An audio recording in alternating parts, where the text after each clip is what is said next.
students, hopes all of you are fine and doing very well in your life. तो बच्चों, now we are going to start a new chapter which is nitrogen and oxygen.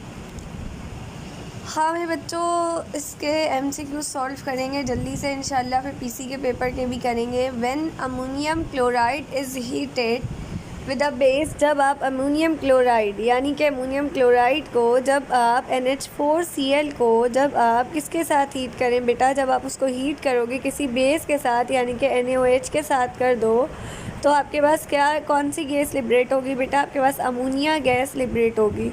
ठीक है. दूसरा MCQ देखिए. The catalyst use for catalytic oxidation of ammonia in Ostwald method यानी कि ऑस्टवर्ल्ड metal के अंदर जब आप कैटेलाइटिक ऑक्सीडेशन करवाते हो तो कौन सा कैटलिस्ट यूज़ करते हो बेटा? प्लाटिनियम करते हो. The metal that liberates hydrogen gas when treated with diluted HNO3. ऐसा मेटल जिसको आप HNO3 के साथ नाइट्रिक एसिड के साथ डाइल्यूटेड नाइट्रिक एसिड के साथ ट्रीट करवाओ तो आपके पास हाइड्रोजन गैस लिबरेट हो. वो कौन सा मेटल होता है? वो मैग्नीशियम होता है. ठीक है. अच्छा भाई, लिक्विड ऑक्सीजन का बॉइलिंग पॉइंट क्या होता है? -183 सेंटीग्रेड होता है. ठीक है. आपको रिडॉक्स रिएक्शन का आगे आएगा. आपको ऐसा रिएक्शन देखना आएगा इसके अंदर से जिसके अंदर ऑक्सीडेशन और रिडक्शन दोनों हो रही हो. क्लोरीन में ऑक्सीडेशन रिडक्शन हो रही है? नहीं. CaCO3 में हो रही है? नहीं. FeCl3H2S 2FeCl2 2+2HCl+S. इसके अंदर बेटा आपके पास जो है रिडॉक्स रिएक्शन हो रहेगा. आपके पास सबसे पहले आपके पास जो H2S है और 2FeCl3 है, इसके अंदर आपके पास ऑक्सीडेशन भी आपको देखने को मिल रही है और आपको इसके अंदर रिडक्शन भी देखने को मिल रही है. अच्छा भाई, the air we breathe in usually contains higher proportion of, हम जो एयर लेकर जाते हैं अपने अंदर इनहेल करते हैं उसके अंदर बेटा 79% जो है आपके पास नाइट्रोजन होती है और ऑक्सीजन कितनी होती है? 21% होती है. तो हाई प्रोपोर्शन किसका हुआ? नाइट्रोजन का.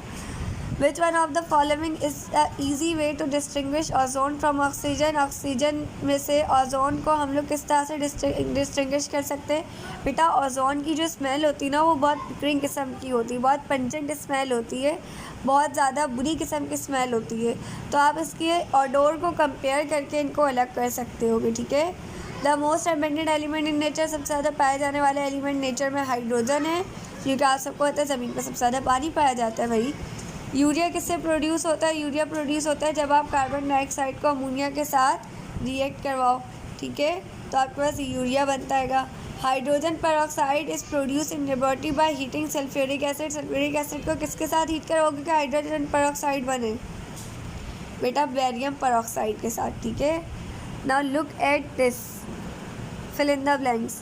The yellow colour of nitric acid is due to dissolve NO2 gas. Nitric acid का कलर HNO3. नाइट्रिक एसिड क्या होता है? HNO3. इसका फार्मूला याद रखना, बोर्ड में पूछ सकते हैं.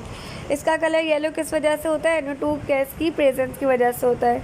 अगर आप 1 मोल Na2 का लें यानी कि Na2 लें और उसको 3 मोल यानी कि आप तो कहेंगे कि आप N2 लें, ठीक है, और उसको रिएक्ट करवाएं H2 के साथ, तो आपके पास 2NH3 बन जाएगा. ठीक है. अब आपको पता है 2NH3 बनना है यानी कि नाइट्रोजन कितनी? 2. चलो नाइट्रोजन तो 2 ही आएंगी तो आपने लिख दिया 1 मोल. अब हाइड्रोजन गैस कितनी लें कि 6 हो जाए? तो यहाँ पे लिख दो 3. तो 3 मोल्स यानी आपको यहाँ पे बैलेंस करना था. ठीक है. नाइट्रिक एसिड को सबसे बड़े स्केल पर किस प्रोसेस से बनाया जाता है? ऑस्टवर्ल्ड मेथड से बनाया जाता है. ठीक है. और मैंने आपको बताया था कि ऑस्टवर्ल्ड मेथड के अंदर हम लोग कैटेलाइटिक ऑक्सीडेशन में जो कैटलिस्ट यूज़ करते हैं वो हमारे पास क्या होता है? PT, platinum. याद रखना. अमोनिया गैस को लार्ज स्केल पर किस प्रोसेस से बनाया जाता है? लार्ज स्केल पे हैबर्स प्रोसेस से बनाया जाता है. ओजोन क्या है? ओजोन का फार्मूला बेटा O3 होता है और ये ऑक्सीजन का बहरूपिया है. ठीक है. क्या है? बहरूपिया. The powerful ultraviolet radiation of the sun are screen by ozone layer. Ultraviolet radiation जो होती है सन की, वो कौन सी ऐसी लेयर होती है? ये ज़मीन है, इसके ऊपर कौन सी ऐसी लेयर मौजूद है जो सूरज से आने वाली अल्ट्रावायलेट रेडिएशन से हमें बचाती है बेटा? वो हमारे पास ओजोन लेयर होती है जो हमें सूरज की जो इस किस्म की किरणें होती हैं, हार्मफुल किरणें होती हैं, उनसे हमें बचाती हैं. अच्छा भाई, ऐसा प्रोसेस जिसके अंदर इलेक्ट्रॉन लॉस हो उसको ऑक्सीडेशन कहते हैं, अगर गेन होगा तो रिडक्शन कहेंगे। इसके अलावा अगर आप क्या कहते हैं हाइड्रोजन को रिमूव करोगे तो भी ऑक्सीडेशन कहोगे, अगर हाइड्रोजन को ऐड करोगे तो रिडक्शन होगा। अगर आप क्या कहते हैं रिडक्शन के अंदर अगर आप ऐसा कर दें कि ऑक्सीजन को किसी एलिमेंट में से रिमूव कर दे तो वो रिडक्शन है, और किसी एलिमेंट में ऑक्सीजन को ऐड कर दे तो ऑक्सीडेशन है। ठीक है। The peroxide in peroxide oxidation state of oxygen, peroxide में ऑक्सीडेशन स्टेट ऑक्सीजन की -1 होती है। ठीक है। द ऑक्साइड डेट शो, ऐसी ऑक्साइड जो एसिडिक और बेसिक दोनों करेक्टरिस्टिक्स दिखाएं वो एम्फोटेरिक होती है, क्योंकि एम्फ का मतलब ही क्या होता है, डुअल। ठीक है। नाइट्रोजन कौन से टेम्परेचर पे बॉयल होती है, ये हमने अभी लिक्विड एयर में, ये हमारे पास -196 सेंटीग्रेड पर होती है। ठीक है। अब ज़रा थोड़ा सा हम लोग इंशाल्लाह नेक्स्ट क्लास के अंदर हम लोग नया चैप्टर करेंगे which is sulphur and its compound.